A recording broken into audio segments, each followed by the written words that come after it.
Call the meeting of the Brandon Select Board to order. Mr. Bailey can't be with us tonight, but he is here in spirit. Do I have a motion on the agenda? I move that we adopt the agenda as posted. Second. Right, we have a motion and a second. Any discussion? All those in favor say aye. Aye. Aye. Any opposed? No, the ayes have it. Item number 2, select board members' remarks. As I said, Doug is not here, but he wanted me to make sure that you knew that he, like Santa Claus, knows when you're being nice, and he wants to make sure that we're all still being nice to each other and keep our comments and discussion respectful. All right, item number 3, we have a possible consent item agenda to approve recurring matters. Those include the minutes from June 8th, 2026, the warrant, and an outside consumption permit for Red Clover in their new location. Do we have a motion on pursuing a consent agenda? I'll make a motion for a consent agenda. Second. All right, we have a motion and a second. Any discussion? All those in favor say aye. Aye. Aye. Any opposed? No. Do we have a motion on the agenda, on the consent agenda? I move that we approve the consent agenda. Second. All right, we have a motion and a second. All those in favor say aye. Aye. Aye. Any opposed? Nay, the ayes have it. Item number 4, reports to the select board. Mr. Town Manager. Thank you, Madam Chair, members of the board, members of the public here and by Zoom. To my printed report, I just have a couple of highlights I would like to make, and then one follow-up from the previous report. One of the highlights I want to make is in the public works, talked about infiltration of rainwater into the wastewater collection system. We have had some good storms recently, and I did speak today, this afternoon, with some of our wastewater staff to compare. We compared the billed volume, the amount of metered volume that we bill the users, against the processed volume over the course of the year. So we billed 32 million gallons of wastewater to the users connected to the sewer. The wastewater department at the wastewater plant processed 134 million gallons, which means that for every gallon of wastewater we're processing another 3 gallons of not actual wastewater, but stormwater or groundwater that's coming into the system through infiltration. This remains, it's a super expensive fix. We know where some of the main problem areas are. And we're going to keep trying to find ways for some funding assistance where they won't make us go through a repeated infiltration study, because we've spent that money a number of times over the last 40 years establishing where the water is leaking into the system. But we are looking to do some implementation to correct it. I will plan to provide an updated project tracker to the board at the July 13th meeting. Chief Kachajian is working with a candidate interested in the level 2 part-time police officer job. This is the only open position in the town right now. We did have a great meeting with the superintendent of schools regarding especially the police activity at the schools when they have to respond for concerns and so forth. And it was a very productive meeting with Dr. Sanchez, and he will be following up with the chief. I do have, in the administration part, I do have an update. I spoke with a couple of members of the public regarding something I reported last time about delinquent taxes. We do have a number of parcels. We have 3 owners and a total of 5 parcels where we cannot establish where the owners are or their heirs. The longest term situation there is 23 years. There have been a few parcels for 23 years where the town has not been able to establish contact with the owners of record, which means we cannot serve anybody and bring it to tax sale. And the question that was raised was, with all of those taxes not being collected, what has the town lost, because the town does pay the school tax to the school regardless of whether the taxpayer pays their tax bill to the town. And in a broad way, the worst case scenario is that there would be an amount just under $10,000 over the 23 years that the town would have paid to the school district for the school taxes on those 5 parcels. The good news is that one of the parcels, which has been delinquent for 17 years, we're working with the state. The state is interested in buying it. It's a swamp lot, and they are assisting us with untangling the legalities of it. One of the other taxpayers is one who has 3 different parcels, and our attorney is turning their attention to that taxpayer next. Those are the highest value parcels. All of these 5 parcels are valued or appraised by the town, assessed by the town at less than $10,000 in value. And then there's one other very small one, which the town is interested in. For community development, a little part of my report, there was some words left off. It was just a thank you to all the volunteers who put on the Independence Day celebration. We know all the work that's going on to make this happen. And we will celebrate Brandon's favorite day of the year on Friday, July 3rd this year. I might call the attention of those in the room to the new flags behind the board chair. Those were a gift from the Brandon Masonic Association, from the men of the Masons and the women of the Eastern Star. As a thank you to the community, the Eastern Star also did the flower box planting on the front of the town hall. And they did it as a community service initiative at my request. And then you do have the summary of the budget. We are at the 24th warrant of 24 warrants, but there will be some warrants coming in July, and we do expect to preserve a very small surplus, a modest surplus, to be turned over to the general fund at the end of the fiscal year. Happy to answer questions. Thank you. I would like to point out something that it's included in the packet, but Mr. Hopkins has bashfully chosen not to highlight it, and that is that he has successfully completed the Vermont Certified Public Manager Program. This is a 2-year program that involved classwork, projects, coming up with final cornerstone projects. He completed it with flying colors, and it may not sound like a real big deal. It is a very big deal. And so we have cake in honor. It would say something super like, congratulations, Seth, you're a superstar, but my cake decorating skills stop at opening a bottle of confetti and going like this. So we probably will wait till after business to start gorging on it, but I think it will, it's covered. It'll hold up. So do we have any questions from the board for Mr. Hopkins? Any questions from the room or the Zoom? Really quick one. Sure. So I may have misheard something going by. But you were talking about the build versus non-build wastewater treatment. Did you mention stormwater as being something that gets treated? Right. So It does. Right. So what we bill is the users who are connected to the sewer, and we bill it based on the water delivered to that house or that business, right? So that number is 32 million gallons. That's what we collected funds from. But we know that through metering at the plant on Union Street, that 134 million gallons was sent through the plant, and the balance of it, the 102 million gallons, is almost certainly swamp water, river water, rainwater that got into the sanitary system through what they call infiltration. But not stormwater captured from stormwater drains. Some little bit will be, yes. There's not much stormwater in Brandon that goes into the sanitary system. Most of the stormwater in Brandon goes into separate stormwater treatment.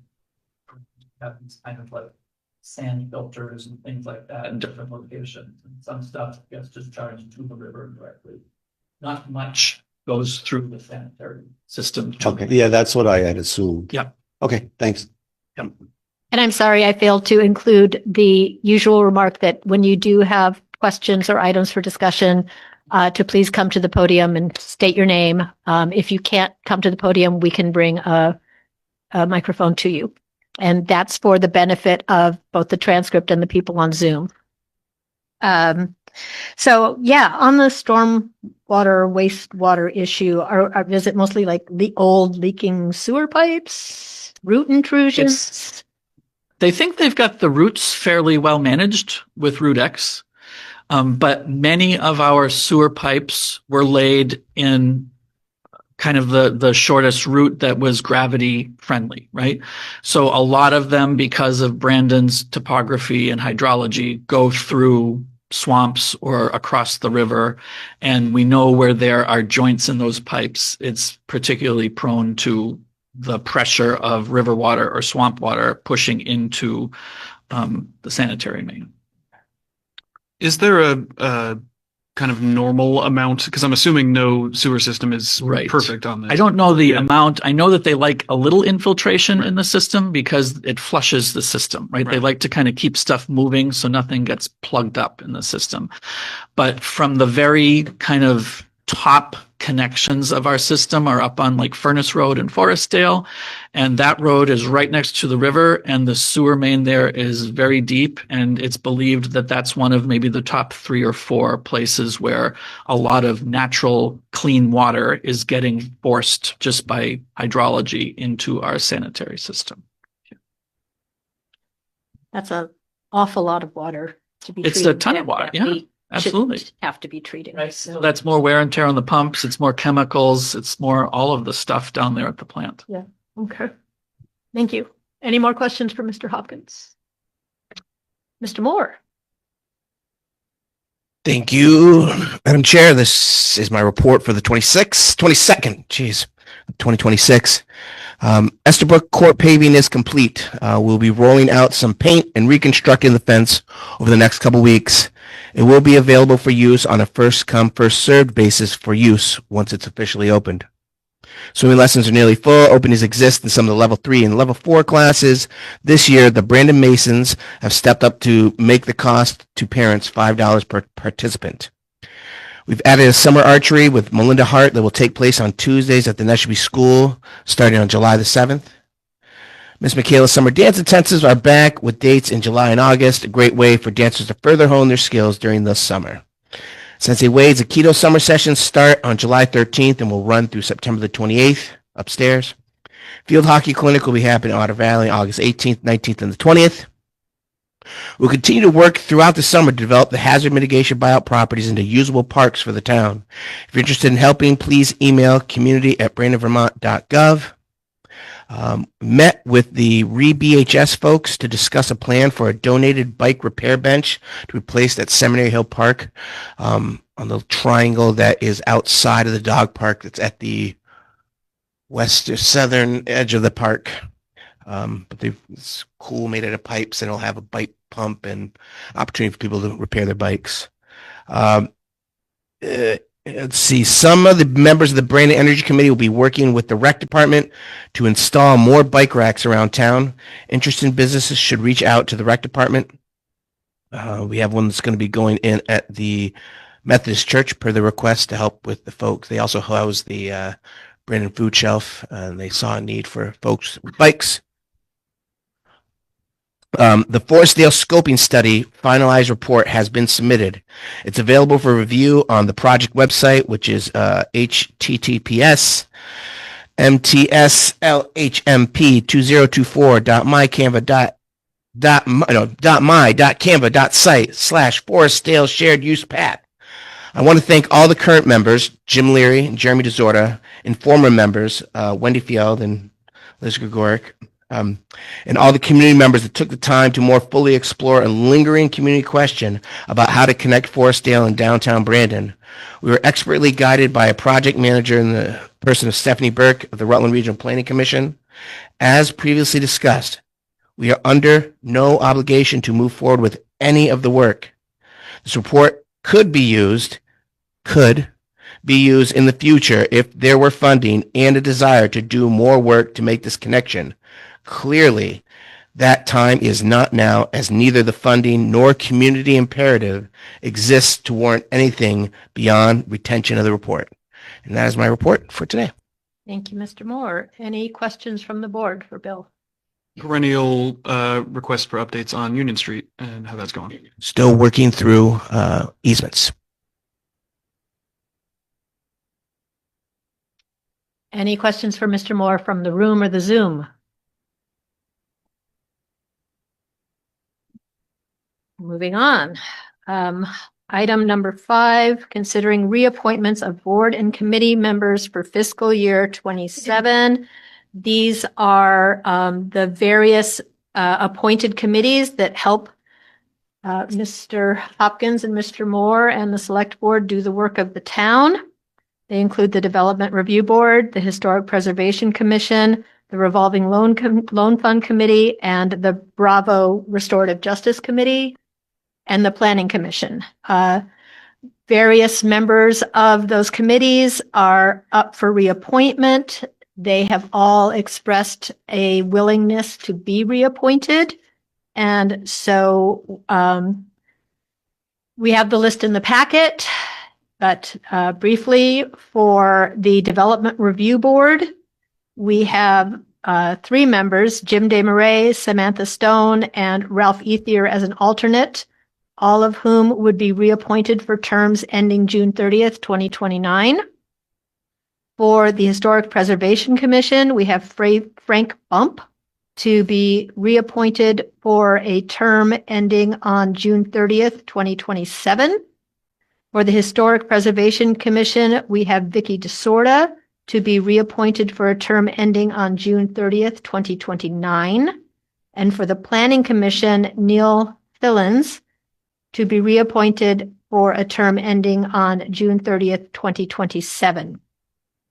Under Economic Development, for the Revolving Loan Fund Committee, we have 2 members, Wendy Bizzaro and Catherine Wall, to be reappointed for terms ending on June 30th, 2029, and Judy Bundy as an alternate to be reappointed for a term ending on June 30th, 2027. For Bravo, the Restorative Justice Committee, we have Mitch Pearl, Sue Gage, Aaron Kilpeck, Janet Pringle, and Marielle Blaze, all to be reappointed for 1-year terms ending on June 30th, 2027. Do I have a motion on the reappointments? I'll make that motion. I'll second it. We have a motion and a second. Do we have any discussion?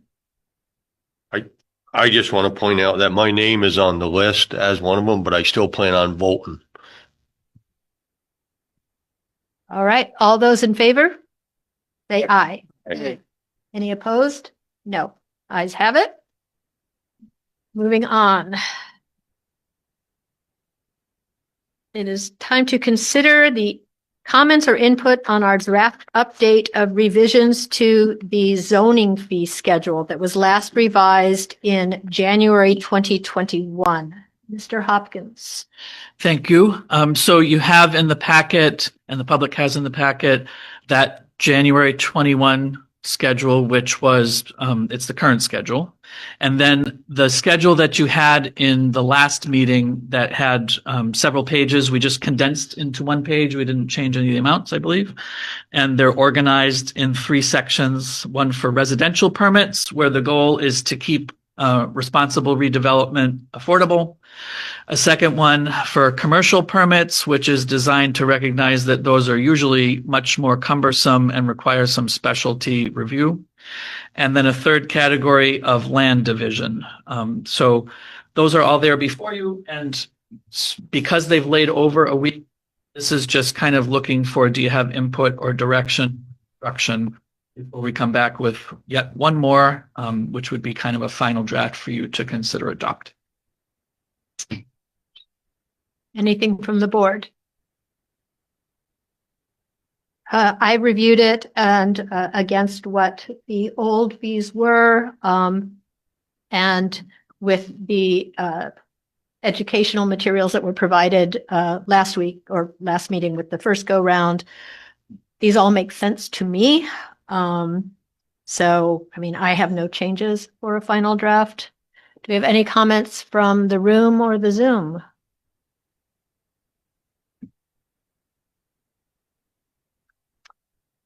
Go forth and do good.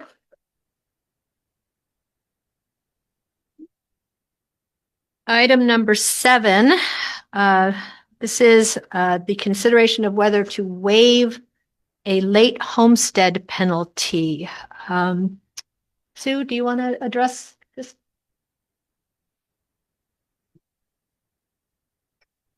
Susan Gage, clerk. So this is an annual thing. I bring it forward every year. It needs to be, you guys need to decide whether you want to have a penalty or not on an annual basis. And basically, this penalty would penalize people who are filing late homesteads. So anybody who files after April 15th would be subject to, and I actually, if you want an example, I actually pulled all of your tax bills. So you can see what that would do to you, because they're private information, so yours, it'll be bad. Excellent.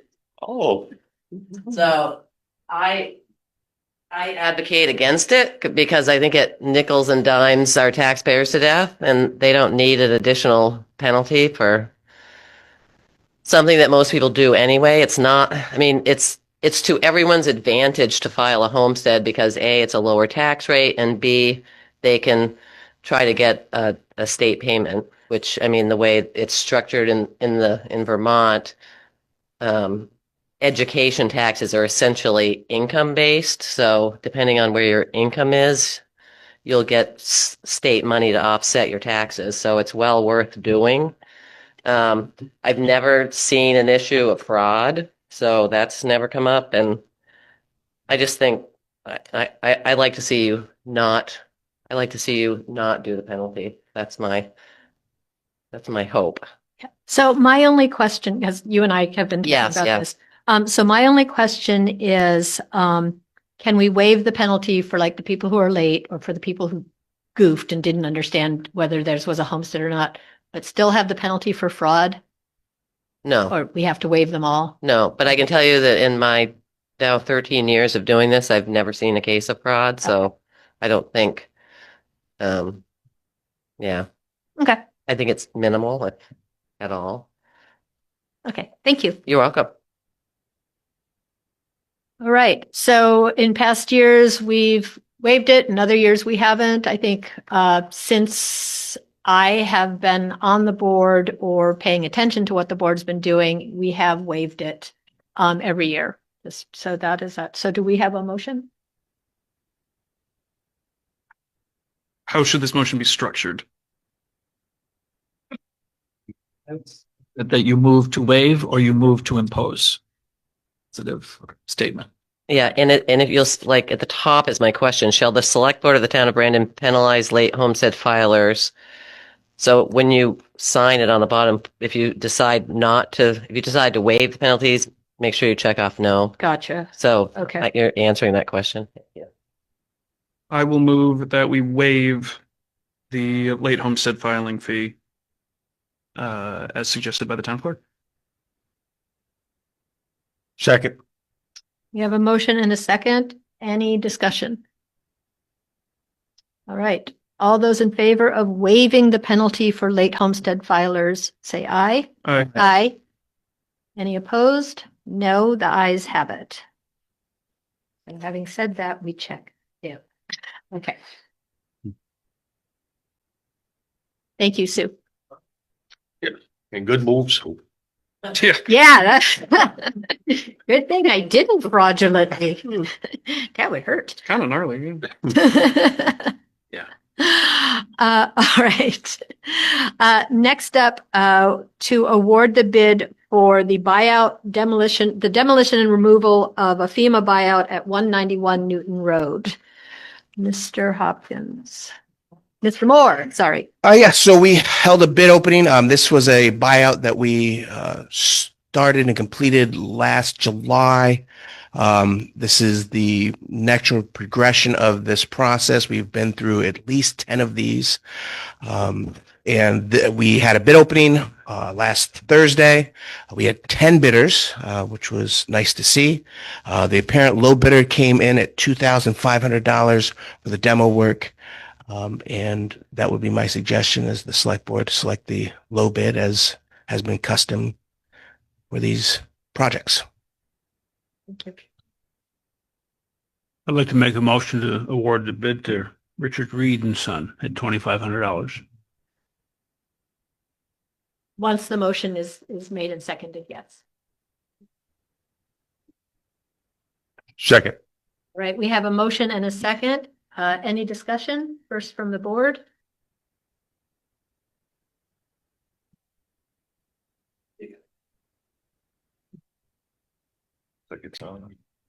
It's lit up. Yeah. Yep. My name's Jesse Billadu. Some of you may recognize me, Yeah. but around town, lifelong resident of Brandon.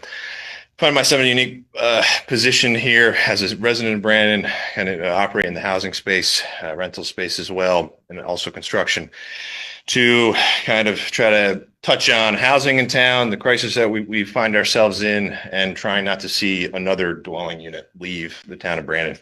So I did submit a bid under Basin Reclaimed. And that bid included the relocation of the structure within the town of Brandon instead of it leaving the town of Brandon.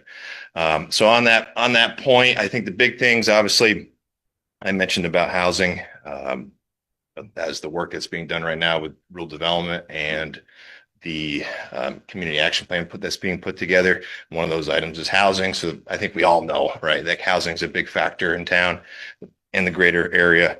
And beyond that, I understand, obviously, it's accustomed to go with the low bid, but in this case, it's a bit of a unique situation where tax revenues could offset the adjustment there, the cost difference of a proposed bid, because over time, obviously, tax revenues would continue on this particular dwelling versus it not being there. Not a project that I would probably build from scratch. So it's really a kind of an all or nothing relocate, or those funds would probably be invested in other projects elsewhere. So I think that's pretty much the summary, but I figured I just wanted to make sure if you didn't see my proposal and kind of the nitty gritties of it, I would at least touch on it. So appreciate your time and thanks. Thank you, Jesse. And I really appreciate your coming forward, and I understand where you're coming from on it. There's a couple of things kind of going against taking your bid for us. The first being that when we did the request for proposals, we didn't say anything in it about, consideration given to people staying, if you're moving the house, leaving it in Brandon. And so, that people kind of didn't have the opportunity to factor that in the way you were thinking about it. And also traditionally, we are, as fiduciaries, obligated to go with the low bid unless there's something kind of wrong with the low bid. And we have in the past chosen not to go with the low bid, and that has come back to bite us in terms of we have lost business with qualified people who otherwise would have still worked for the town. Yeah. And so I appreciate your input and your enthusiasm for doing something for Brandon. I really applaud that. But I hope you understand that. I mean, it's given what we're working with. No, I understand you have past, precedent there to some extent. So, but I didn't know how much of that proposal you had we're all able to see or review. So I wanted to at least talk on it and make sure that, you're at least understood. Yeah, I really appreciate it. And you've given us something, to think about for requests for proposals in the future, if something like this were to come. Yes, of course. It's obviously a unique situation, right? Yeah, so very much. so, all right, I appreciate your time. Thank you. Any further discussion? All right, all those in favor of awarding the demo to the low bid of Richard Reed and Son for $2,500, say aye. Aye. Aye. Any opposed? The ayes have it. Thank you again. Now what you've all been waiting for, to consider the fiscal year 27 proposed wastewater enterprise operating budget. Mr. Hopkins. Thank you. So you have the budget in a couple of formats. You have the traditional NEMRIC format. That's the 4 pages of kind of close courier font type, where you can go line by line and see various changes in line items. I will say that in an enterprise like the wastewater fund, I find it more useful to look at kind of operations within it. So I've given you that chart that kind of goes landscape style. Yeah. That's also in the public packet, right? And it goes back to 2019, which was the last pre-COVID year. And you can see through the progression of years that our wastewater expense to treat the wastewater that goes through the plant has done, right? It's increased from under 700,000 to 1.4 million, right? Over the course of 7 years. It's gone up 107%, the cost of doing business and treating the wastewater. Why do we treat the wastewater? It's for public health, it's for sanitation, it's for environmental consideration. The revenue side is the top half of that chart, though, and you will see that the revenue over 7 years has only gone up 48%. So the math is catching up to us. We had a major once in 20 years upgrade of the plant, which the state required us to do. That was commenced before COVID. It was partially paused during COVID. It was completed after COVID. And now we're starting to pay for the bond that the voters approved to do the work. The good news is that was, a $6 million project, and we were provided more than $2.5 million of grants to make it happen, right? So it's not all Brandon money.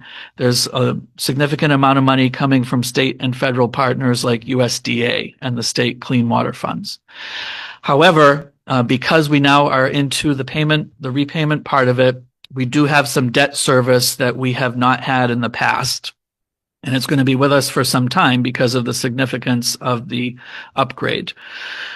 If you look at the column that says 7-year increase, you'll see that I'll look at the expense side there.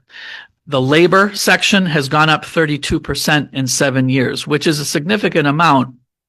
But bear in mind that the state required us to go from 2 operators to 3 for our system to keep the license. So that's essentially been flat. The operations, which is cost of electricity and maintenance and so forth, is up 4% over 7 years. That's also very responsible spending.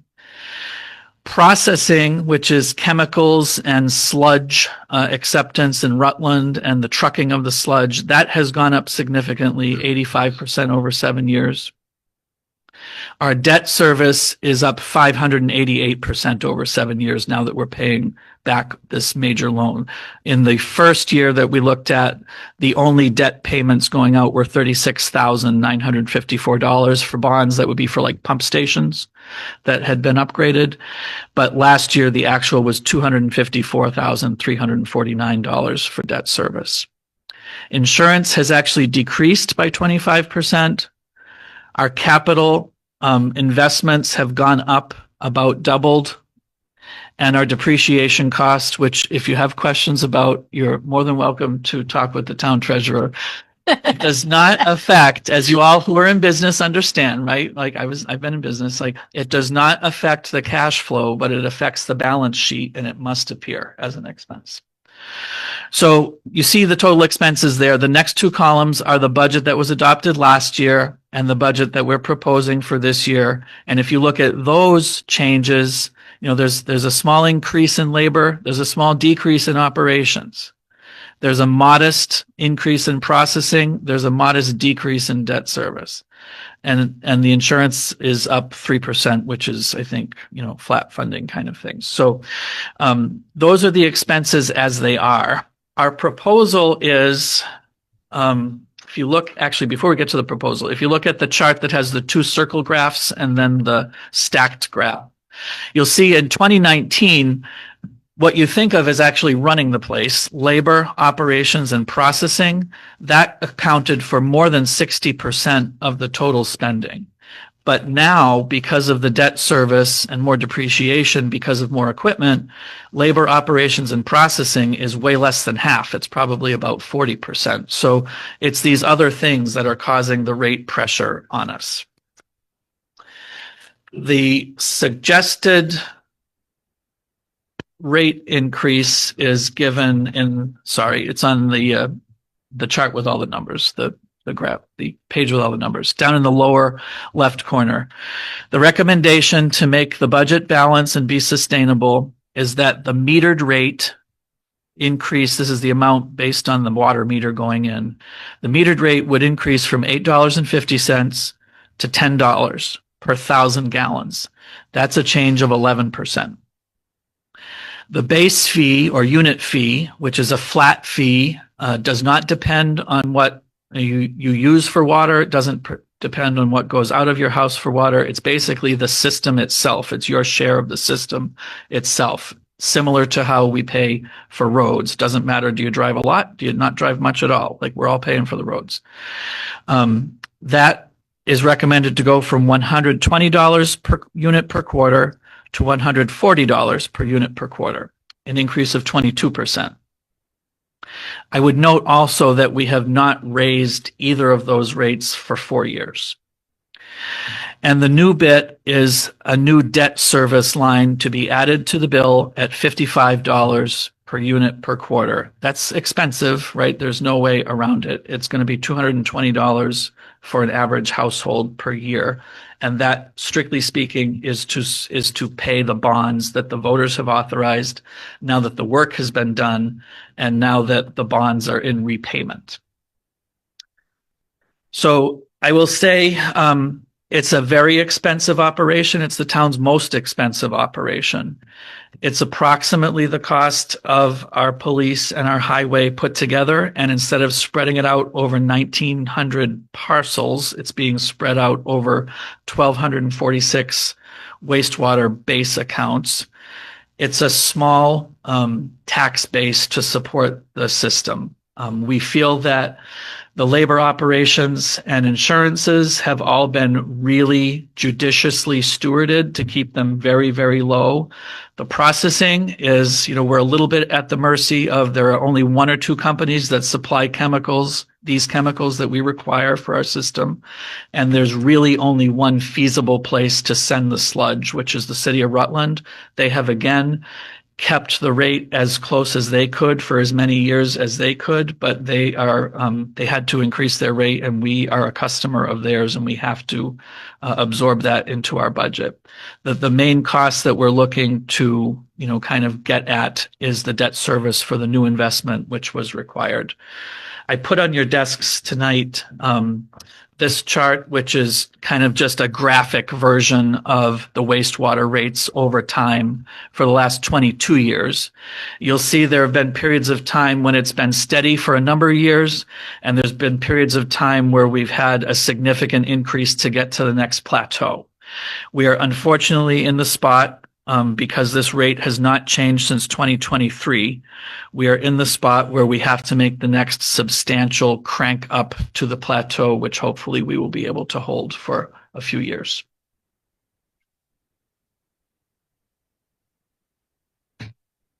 Maybe the most useful column in all of the information is the average user cost column on that page that I just gave you under the chart, be the right column in the bottom side of the page.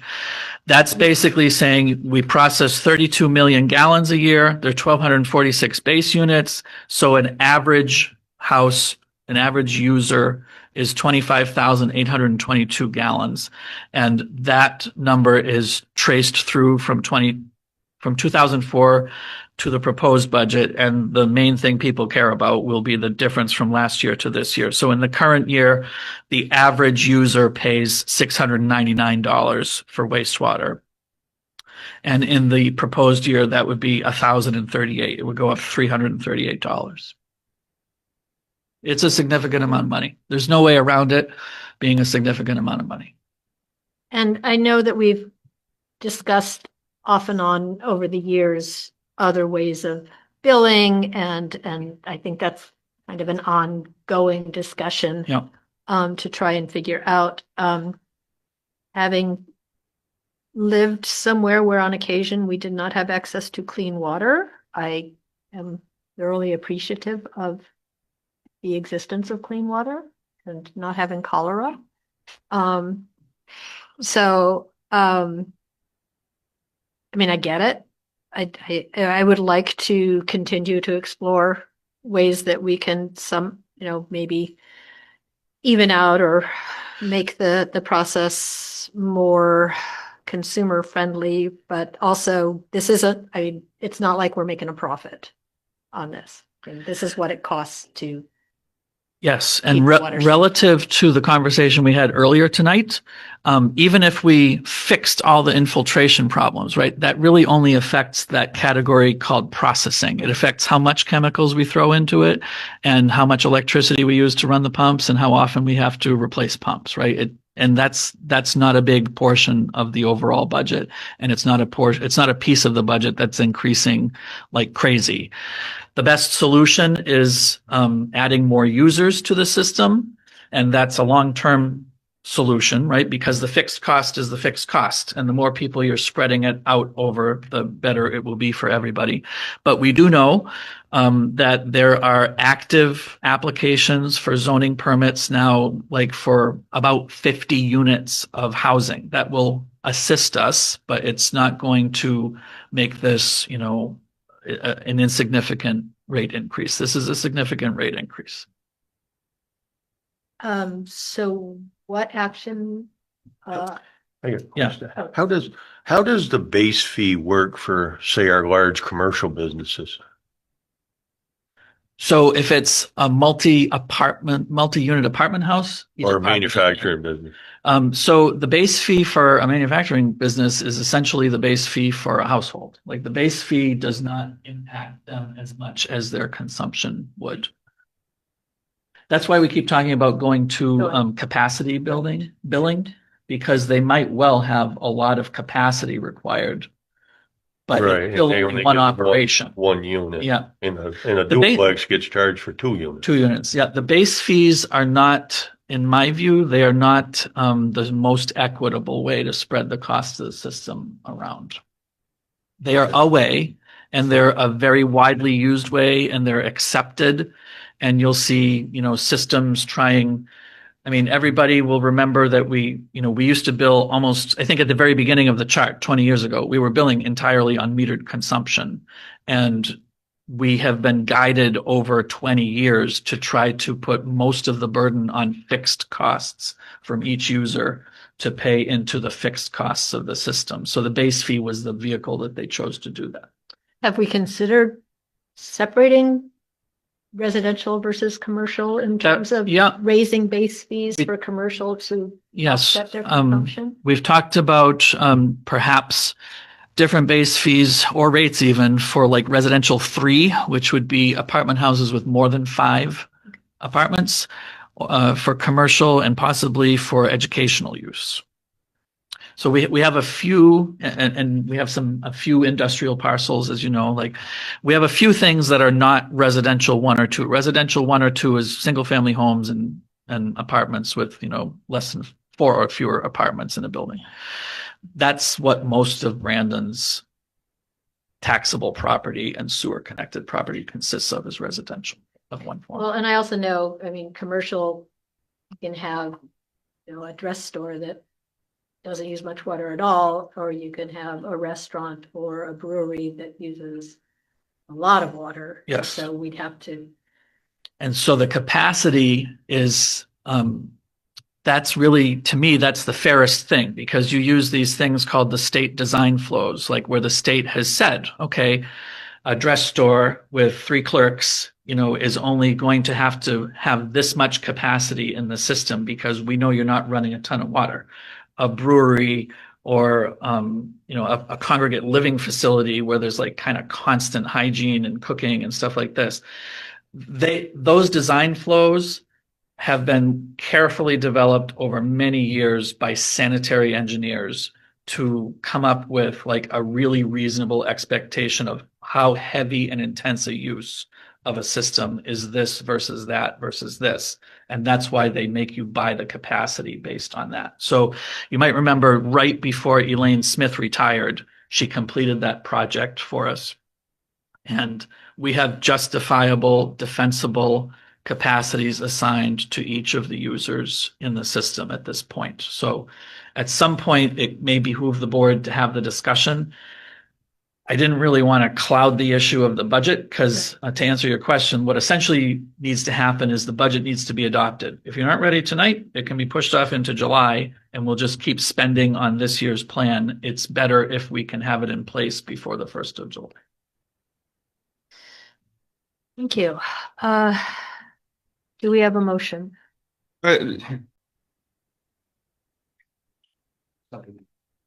Oh, okay. We'll have discussion if we have a motion. Do we? I was going to discuss before moving. Okay. Discussion before moving. The board first. I really would hate to see the base fee go up. I think it is very inequitable, and the people for whom, the extra $20 a quarter is not a big deal won't care, but there's a lot of people that's a big chunk. And I think it also disincentivizes using water responsibly. If your usage rate is kind of untied from how much you're paying. I would prefer to see the metered rate increase a little bit more and keep the base fee what it currently is, if I had my way. But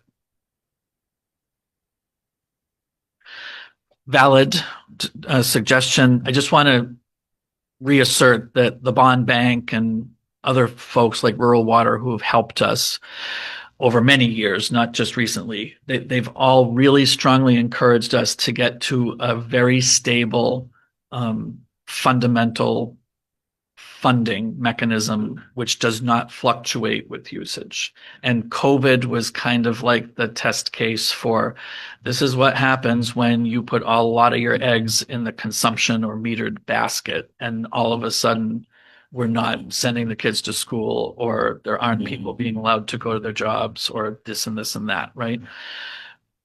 I understand the point. And I just would offer up that the advice has been from the funding agencies, at least, to try to not let the consumption rate / metered rate become too large a share. We are moving it up from $8.50 to $10.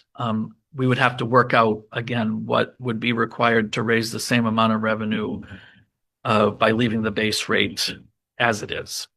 Yeah, I totally acknowledge the value of the base rate in terms of stable funding. I would prefer to keep the base rate a smaller percentage of a user's bill, so that there is that stable kind of minimum, but then consumption plays a somewhat more significant role. Well, and it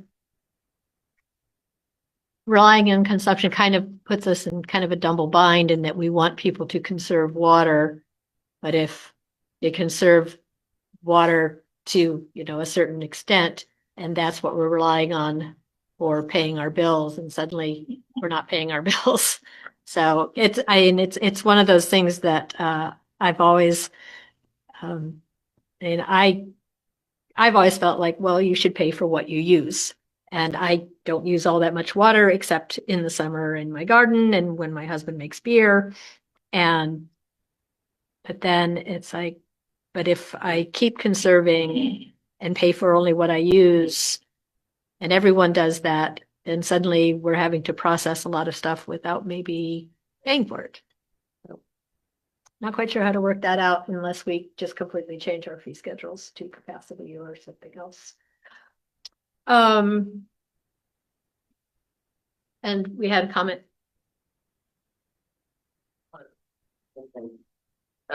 So the base of this SU gauge is based on the fact that about 80% of our expenses are actually fixed and only 20% are variable. And that's how this all came about. And I understand that the capacity, using capacity, and I actually ran some numbers using capacity.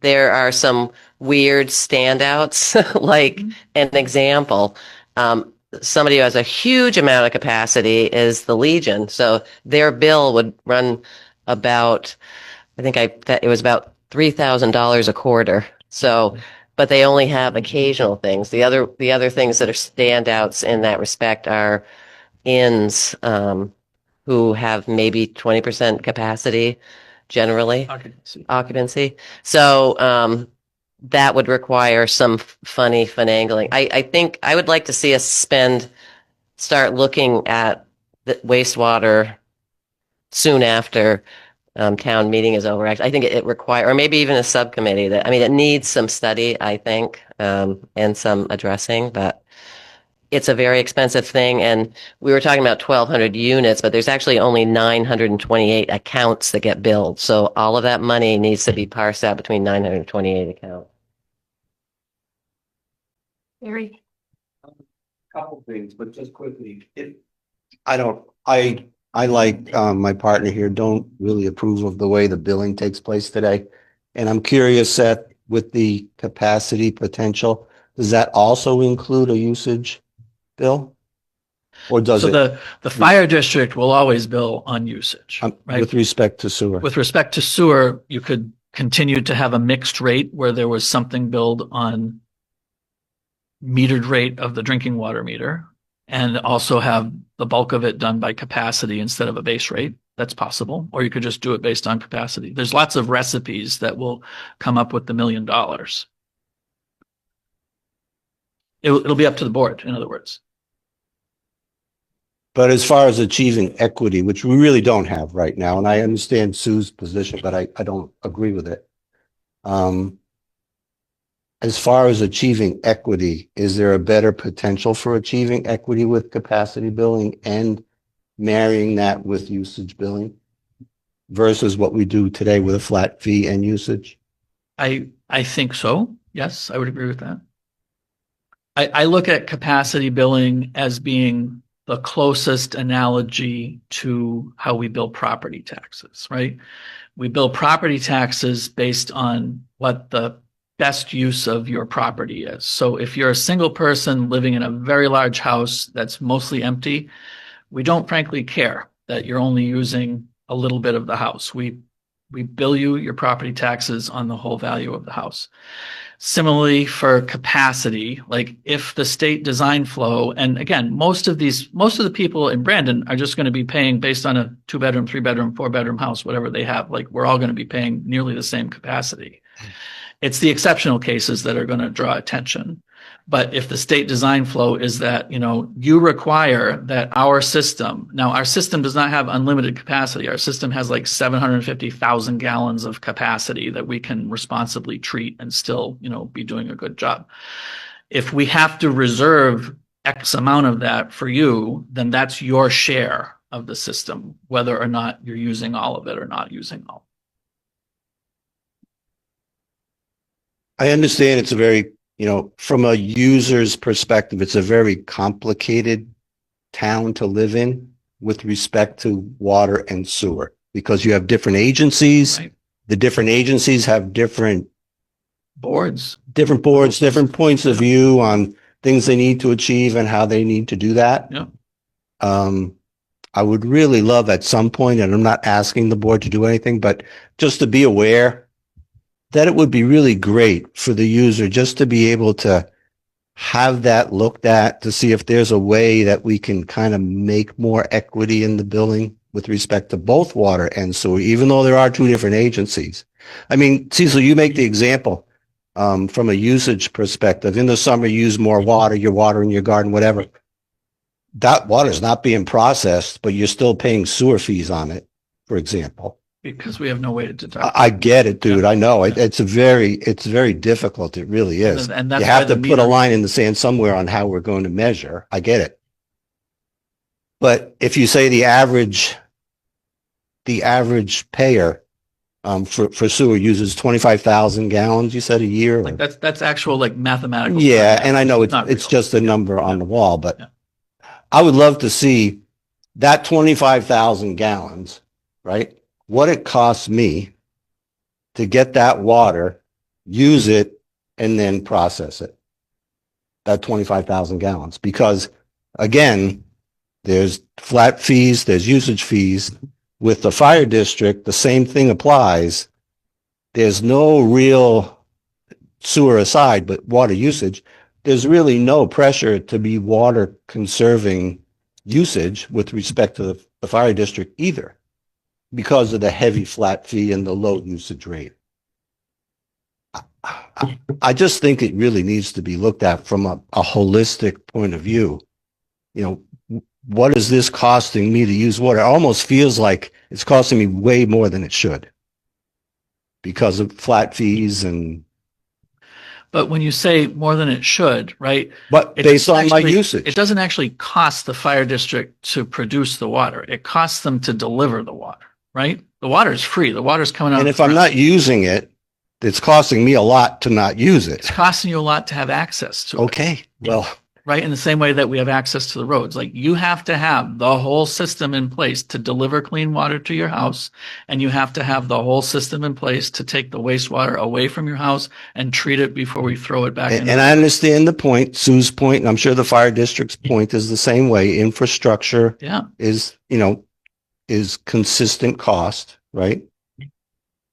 However, there's also the possibility that if you were to support that with rate usage, then the cost would be the same. The rate would be higher in order to support that cost. And you would not need flat fees. Well, that's how it used to be, right? And the But, I problem mean, is but if- usage will change. Usage is not consistent. So then the rate changes to offset. I understand it. It's going to require, it would require a whole different way of looking at it and a whole different frequency of looking at it. I just feel as though I'm walking away paying a majority of my cost for usage and processing of water just for having it there, not for the actual usage and processing on both sides of the house. So if you had a well and a septic system and a leach field, right? That would be the case in your life, right? You would have paid a lot of bucks to have a well drilled. You would have paid a ton of money to have a septic tank put in. You would have paid another ton of money to have the leach field installed. You don't pay very much from year to year. You have the electricity maybe to run the pump in your well, and you have your septic tank cleaned every couple of years. Like the running costs are not high. It's the infrastructure costs. It's the same thing with the town system. Right. And I just feel as those costs could be supported with rate increases as necessary based on usage. It would incentivize me to be more conservative with water. And if I was too conservative, to Cecil's point, where we're not meeting our demands, you raise the rate. But I just think that the flat costs are just unfair. But that's how I view it. Thank you. Yeah. Mr. Bueller. Yeah, good evening, Brent Bueller.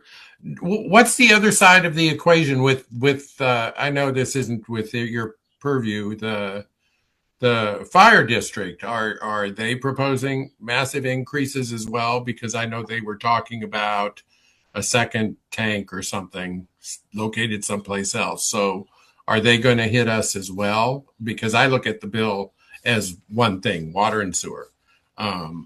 So how do they play in? Do we have any idea? I was at their annual meeting. I participated in the annual meeting, as everybody who lives in Brandon can. And I'm not going to speak for them. I'm not. Very good, Seth. That's fine. I just didn't know if they were proposing an increase as well, or a bond to put in that second tank or whatever they've been speaking of. So I'm assuming the minutes of their meetings are online and we can. Yes. Okay. Yeah. Thank you.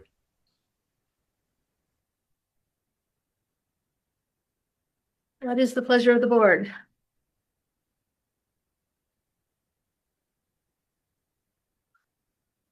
I don't like the word pleasure, and you know, Well, I take okay. no joy. Term of art. What is the, oh my God, we have to make a decision of the board?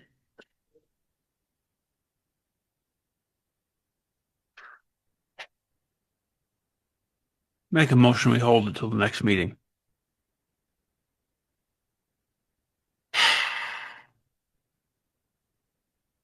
I'll second that.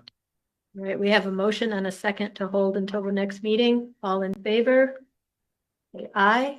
I Aye. All opposed? Wah. The ayes have it.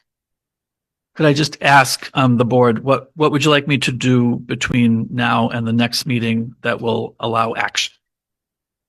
My preference would be to see a couple different options of how we could balance the cost. Perhaps one, like I said, where we keep the base fee at 120 and then adjust the metered rate accordingly. If anyone else has any suggestions for a couple other, hypotheticals, just to explore some options a little bit more. Yeah, I mean, I just want to note that what we don't have time for is to determine a total new restructure. Agreed. I mean, that is going to have to wait until after this budget, whatever this budget is adopted. Sue. I just want to repeat what you were saying, and I understand like that the flat fee feels very forced on people and you have no control over it. I totally get that.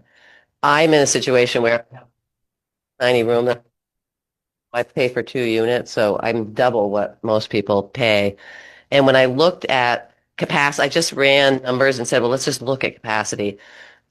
It's not going to change a lot. I'm just going to say that it can be based on capacity. There's a few, like I said, outliers, but the bottom line is 928 people have to carry this boat, and it's not a lot.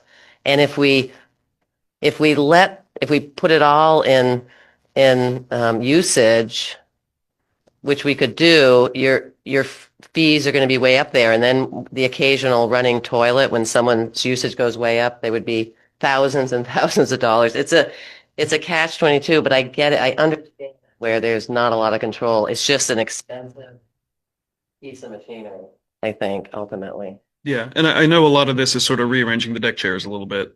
But I think just seeing a couple different options, and I know in terms of, if Sue's going to hand us all our bills again, the numbers are going to look pretty much the same, but even a little bit of a nod towards a different funding formula, I'm not suggesting we are fully rethinking it for the purposes of this budget, because I know we don't have time, but just some tweaks maybe.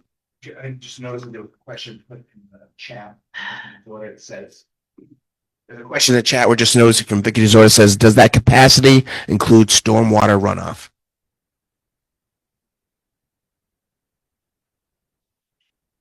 Capacity is based on, for almost everybody, it's based on how many bedrooms are in your house.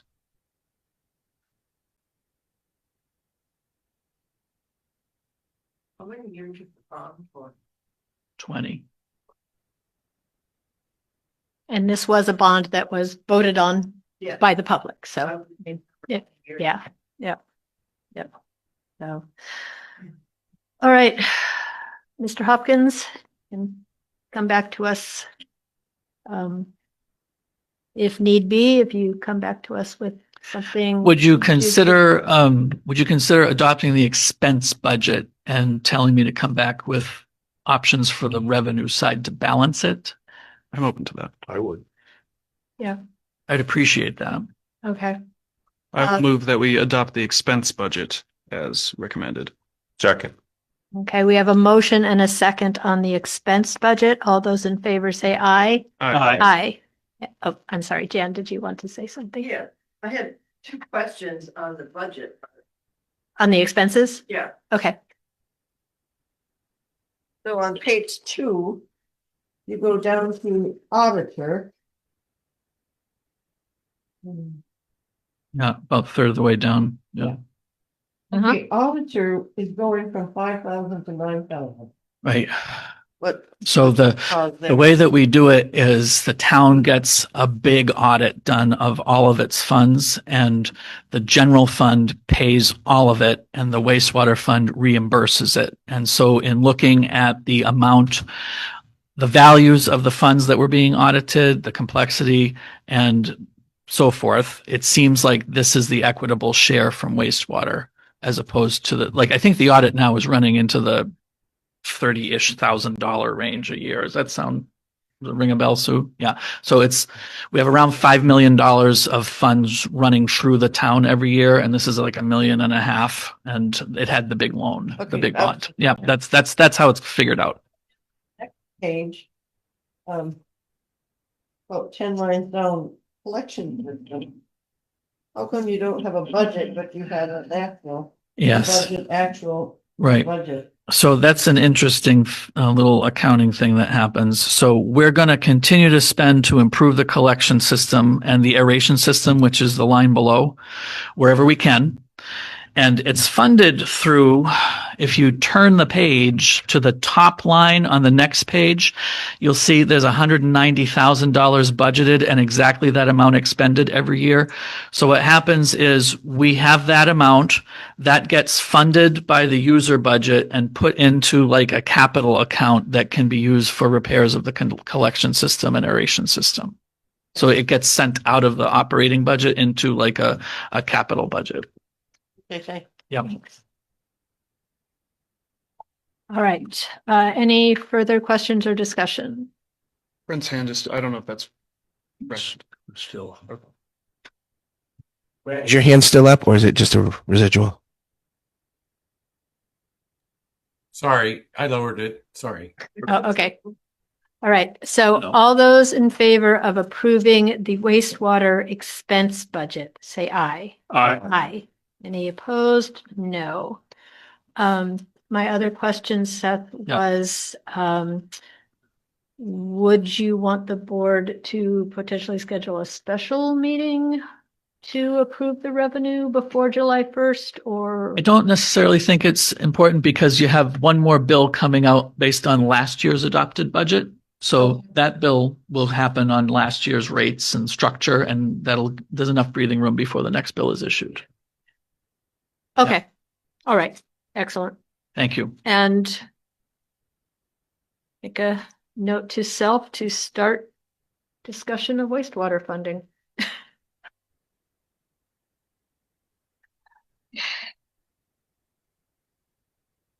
All right, that is the end of our scheduled items. Now it's public comment and participation. Mr. Moore. Something I forgot to point out in my report, but it's listed on the bottom of the agenda. The whole community is invited to the third and final last session of our community visit. It's been facilitated by the Vermont Council on Rural Development this Thursday, the 25th at the Neshabe School at 6 p.m.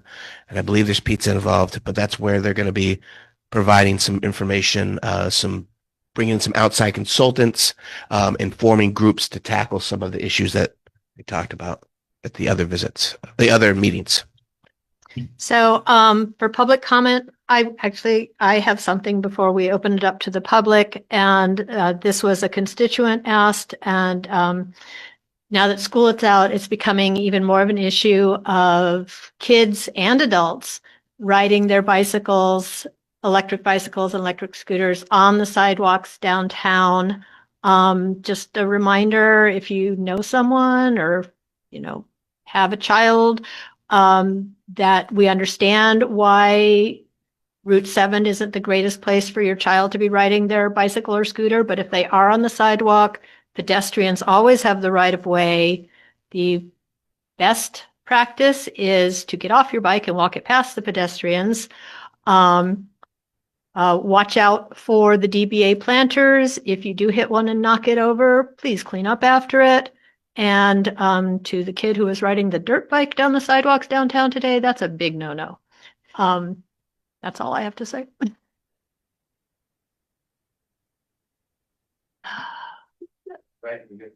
Brent, Mr. Bueller? Yes, I just wanted to echo a congratulations to Seth on his certification, and that I'm sorry I'm going to miss your confetti cake.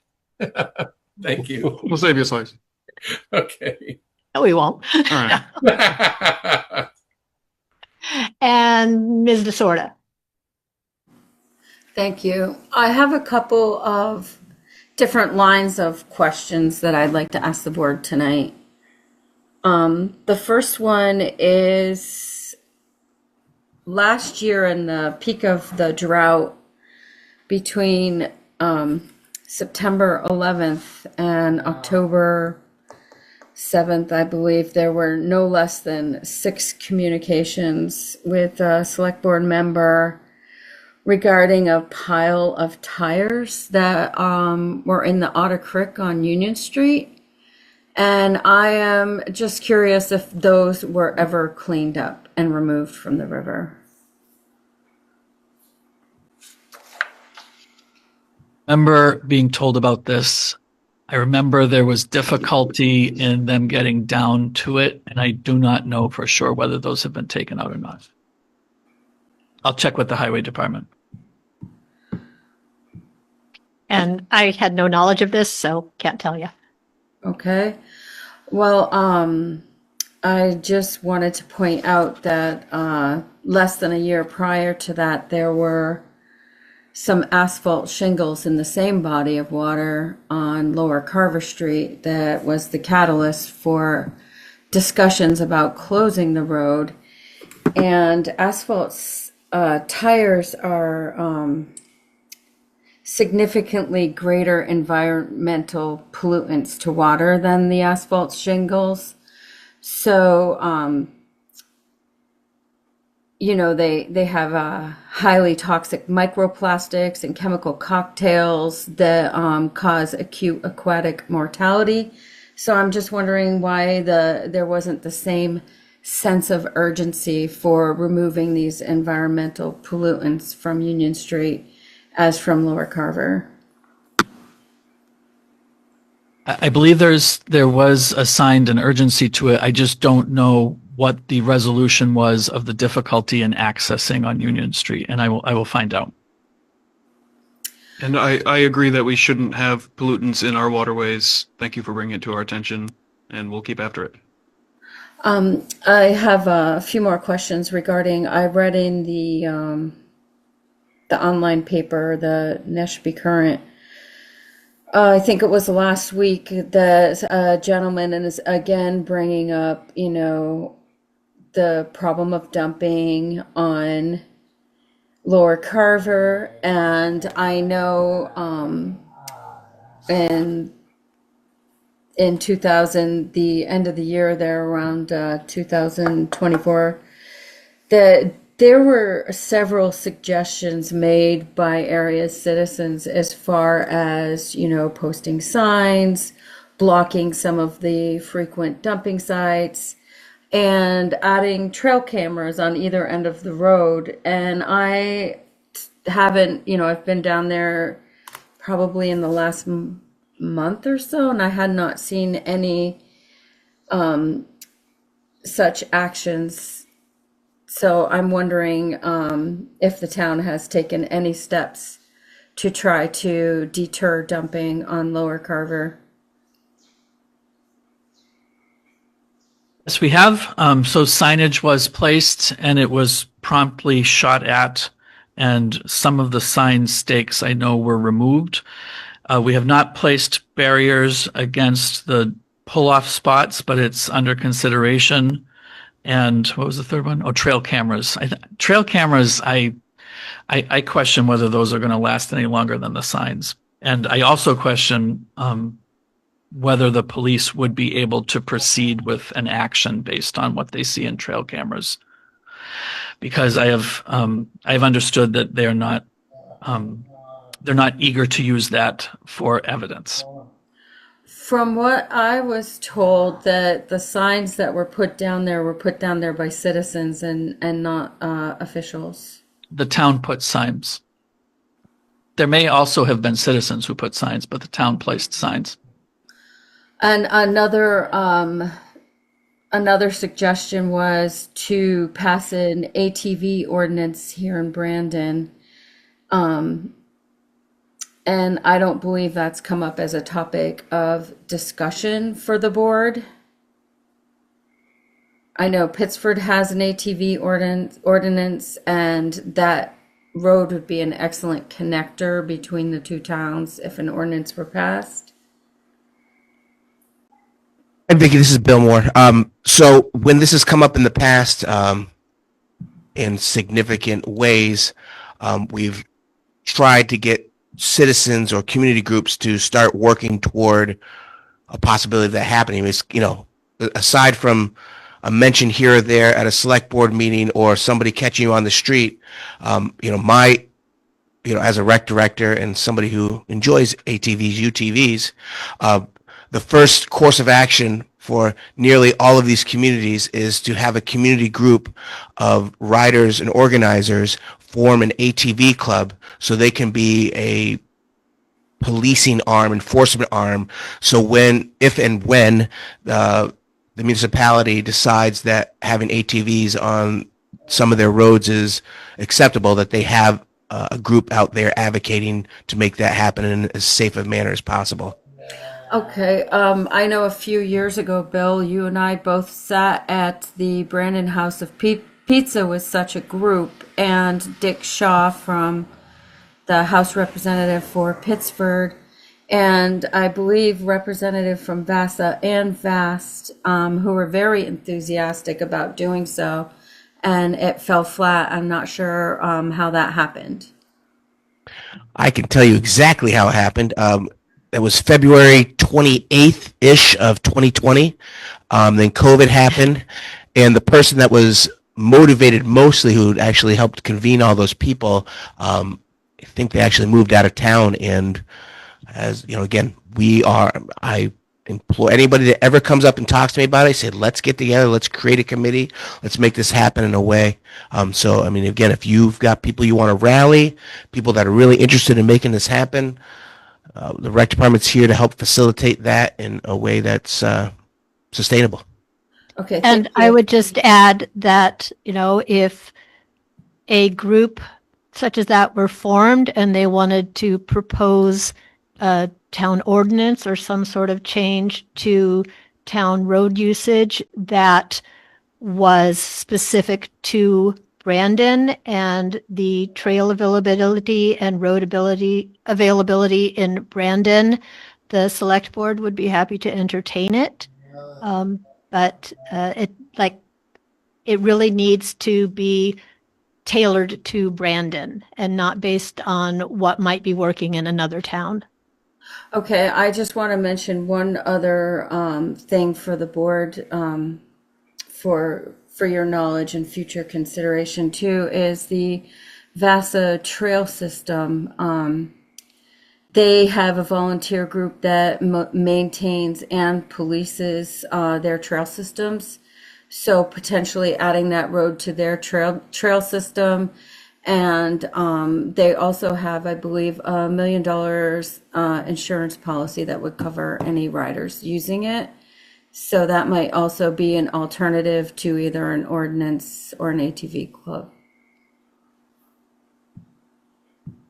This is Bill Moore again, and I just want to let you know too that there are some landowners on that road that are vehemently opposed to opening it up to ATV traffic.